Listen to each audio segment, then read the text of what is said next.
music that are of the culture, and then like they haven't transcended to that mainstream. Like you ever look at it, like Jay-Z's different from Fabulous. Like people. Oh well, yeah. People could walk and see Fabulous. Like I know he does something, but they won't know. But when you say of the culture, though, to me, I feel like if you don't know people like, excuse me, oh my God, this salsa is killing me. If you don't know people like The Lox or Fab or Foxy, it's like, are you truly of the culture then? Because I feel like there's no way that you could say... All right, then that brings me back into the fold as to why Foxy is on the album. It's just that, of course, she's a legend to me, but I'm just saying there's people who may like Nicki because Nicki has transcended to like this mega star, you know what I mean? Oh, yeah. But still, they be like, who the fuck is Foxy Brown? So, and you be like, wait, hold on, tell me. You know Nicki, but you know Kim, but you don't know Foxy? Yeah. I think it's like a history lesson kind of thing. Yeah, I mean, obviously, like, well, let me say obviously, but I think historically, when you look back, I think Kim was the bigger artist and had the bigger impact. Right. Like, I think more people probably know Little Kim than know Foxy Brown. Right, of course. Unfortunately, sometimes Little Kim's most recent shit is like, why is she like a porcelain doll? You know, like, it's shit like that. But again, it's still that reach of people knowing who she is. But I think the reason why Nicki put Foxy on the album is because of this will show allegiance? To show allegiance, kind of. Because Nicki's never cared about any of that shit before, but I think, again, we're going to go back to 2015. People kept saying that she doesn't pay homage. Exactly. Let's go back to Sheetha, that whole moment. I think there was there wasn't a song, but there was like some tweets between Nicki Minaj and Foxy Brown. Because I think Foxy Brown released a diss track at Remy. It's a whole fucking triangle here. But I think the whole thing about that was, because Remy's been doing so much of that, like bringing out all of these like female MCs on stage and just doing that constantly. I think this is Nicki trying to be like, I also too care, but I think she's doing it off of the strength of what Remy already did, not genuinely really caring about Foxy Brown being on her album. So, well, she said on a Flex interview that Foxy was one of her influences, but when you listen to her verse on Chun-Li or that Ariana song, she's like, they make me the bad guy. They think I'm the bad guy, that kind of thing. So, but doesn't she sometimes play out to be the bad guy intentionally? I feel like she intentionally. Yeah, I feel like she gaslights a lot of shit. Like she dresses up for that role sometimes. Like, I'm the bad guy. Like she wants to play the villain. So it's like when you get painted at you can't play the villain and the victim. Oh, okay. You can't. You got to pick. And that's what. That's in the words of Peter.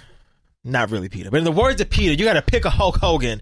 Either you're going to be NWO Hulk Hogan or you're going to be Hulkamania Hulk Hogan. You're going to be Wolfpack or Black and White. There you go. There you go. You can't be both. And that's what also bothers me. Fuck Hulk Hogan. But that's what bothers me more so about this album too, because it's like, as you listen to it, you're listening to music, but you're not getting a message out of it. And that's honestly kind of how I felt too, which again was me putting too much pressure on her, which I was trying to be conscious of the whole time.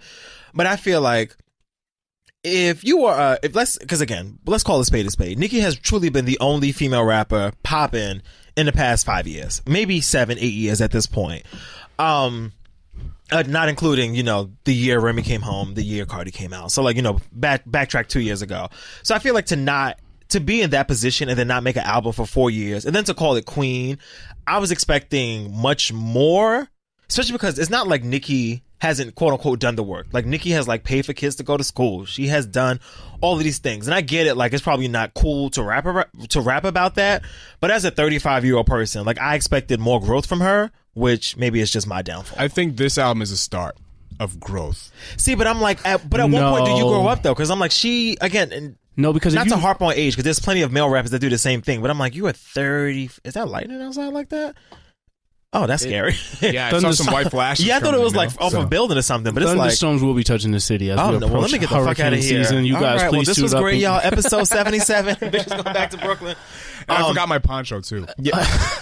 Yo, no. All jokes aside, I know you're for real. You're like, I really have a poncho. All jokes. We're gonna talk about a lot of shit, but it is very necessary to have a good poncho, especially if you're packing for vacation. Like even an umbrella, have a good poncho. Yeah, you look ridiculous, but you're safe. Nigga, you're safe. At this age, you be like, "Fuck that! I'm not trying to get caught slipping out here." But no, listening to this album, you know what? And it's not even like I don't even mean to. I'm gonna try to look at it from a different point of view, like not even put Kim in like Remy, because when I was listening to it, I wasn't expecting to hear any of those. but it was a lot of subliminal jabbing or like things. It was things that's like, all right, just say it. Like she had to say that I write my own rhymes and all this other shit. Multiple like, times. What the fuck are you talking about? Even that shot at Cardi where she was like, I never had to get on a pole, strip to some shit like that. And it was just like, all right, we get it. You like, never showed your titties in public. Like, all right, we got it, sis. It's cool. All right, what's next? Yeah. It was very weird to me, and back to you said like as a 35-year-old, you would expect like, more of like I am 10 years younger than Nicki Minaj, and I would still not be rapping about the same shit that she's rapping about right now. So you would want like a 444 from Nicki at this point. And again, I don't even want her to jump that far yet because I don't feel she's at 444 what was the level. other Beyonce album? Lemonade. Yeah, that's what I was expecting. You wanted that. Not again, but even to put that on the scale, like I think Lemonade is Beyonce's 7th album, 444 is like Jay-Z's like 8th album, maybe Lemonade is Beyonce's 6th album. I don't know, something like that. But Beyonce's a mom when she made that. That's what I'm saying. Yeah, so like I don't expect them to be at the same level in their career, but I just expected, if not 444, 2 tracks of a 444. Like 2 tracks, like, you know, I care about the kids. I send people to school. Right. I'm about, you know, this hustle shit. I got all these brands. But it's like, me still want to fuck. And I'm like, okay. Especially when you're on, especially there's like, not even does it need to be a song dedicated to me, but there's been enough moments in her life where we would expect there to be a timeline of like explanation of what or something, not explanation, but a little bit more like message as to what's going on context wise in her life. Like, all right, we know you dated like Safari, Meek, and Nas. And Nas. There was like various weird mentions or like things jabs all over the place. It was not that actual, you know, star quality of like, this is what's going on in my life. You know what I mean? Or a song called No Beef. Right. Where you kind of just say, look, I'm not. Yeah. You know what I mean? I'm not fuck the bad it, guy. in my lane. Like, I write my own shit. This is what I'm doing. I'm over here sending. Yeah, like, it was I just, feel that. It was just not enough. I don't know. And it's my problem always with Nicki is that Nicki is one that always likes to throw rocks and hide her hands. So she'll like say things and do things and go, oh, I want to get back to this point. She'll say things and do things and then act like she didn't say them or do them. But what I've realized with the Nicki Minaj, you know, I have an album out stimulus package is, and she's done this about 3 times now, and I didn't really notice it until this most recent time, which that whole thing with her and DJ Self. But Nicki will drop an album. It'll be out for like 3 or 4 days. She'll go to some black publication outlet, usually radio, because people shit on radio because we're at the bottom of the media barrel, because she wouldn't go to Essence and pull no shit like that. Like, she's not going on fucking, you know, well, Ellen's not black, but Wendy and doing no shit like that. You know, it's very specific where she does it at. But she'll go on, she'll have these like public spats. It'll last on like the blogs for like 2 or 3 days, and then she'll always circle back around to it with, y'all, we don't even talk about this. Let's talk about Queen. Album and stores out now. And she does it every single time. Like, she went on the Breakfast Club, she spazzed. She went on Flex, she spazzed. Now she's spazzing. And I'm like, you do this all the time, but people keep eating it up. So I'm like, if y'all like it, y'all love it. Like, good for y'all. Here's my thing on this. I was listening to Rhapsody's album, Layla's Wisdom, right? I don't know if you guys heard that. I did. Mm-hmm. But I forgot what song it was. She was basically saying that, like, you know, women in like hip hop and music aren't like monoliths. So I have my outlet for like thought provoking stuff, Rhapsody, Princess Nokia, and then like the fun stuff with Cardi. At least Cardi is self aware, you know, because when I hear a Nicki album, I don't expect like stuff that Rhapsody would do. You know what I mean? Oh yeah, not at all. So I went into this album like, okay, I just want to hear it. Nicki Minaj be Nicki Minaj. But I get what you're saying. You like, want to see... Because I don't expect it from her, but I also want to be surprised, which is what I think the good thing about like 444 was. Like, we didn't know what we were getting with that whole album. And there was no fuck with me, you know I got it on 444. Like, and Jay-Z has continuously grown throughout his career. And I don't want to compare her to Jay-Z, but actually I will compare her to Jay-Z because she says she's the female Jay. And we all on Twitter was like, Jay Cinderella? Like, the female Jay who? But the fact that you want to compare yourself to Jay-Z, now you have to step into these circles. So the fact that Jay-Z has like Reasonable Doubt to 444 is a big ass gap. Like, it is a lot of growth that happens in those 9, 10, how many albums that is. But so you think that since she's calling this album the Queen and you know she has this top position in hip hop, you want her to like set an example? Not an example, but an example more so for her than for anybody else. Like, I almost want her to look in the mirror and be like, if you're gonna tell me you that bitch 19 different tracks, I want to hear 19 different reasons why you're the shit, not just this pussy still pop, because many pussies still pop at 35. You know, like 35 is not old, sis. But no. How many fucking Pink Fridays Reloaded and Reloaded. And that's again, and that's why like released the same album 3 times. This is why coming Queen. into this album, not that I had expectation, but you had some type of hope. Like, okay, we might be going in a different direction. You said like you're titling this Queen. Why is that? And like she said, got him. But I will say this on Queen, it's not like, you know, she like loaded up with like today's hot producers. I didn't hear. Well, was there a Metro Boomin? I don't know. You know what I mean? Maybe. I love I don't Metro know. Boomin, but like this look at album some didn't credits. sound all the way trendy, even though it was still kind of contemporary. But yeah. I did like a lot of her melodic stuff that she like sings on, which I didn't realize she had that much range to sing on. Not that much auto tune on this one too. Yeah. She's a fair artist, but you know, and not to say that she's not like this is not a moment to bash her. No. I think we're having a very honest conversation. I think that she's being consistent, but we just thought that I just thought that it would be a different direction, especially with the length of this project and so many different moments in her life that, you know, transpired. That especially when other people are initially like making you. Right, first of all, you say that you're the queen. People are going to throw rocks at the helm of the throne. So with you being that, you have to address or at least, you know, not jab at it, be direct. You know what I mean? Because we all see what's going on here.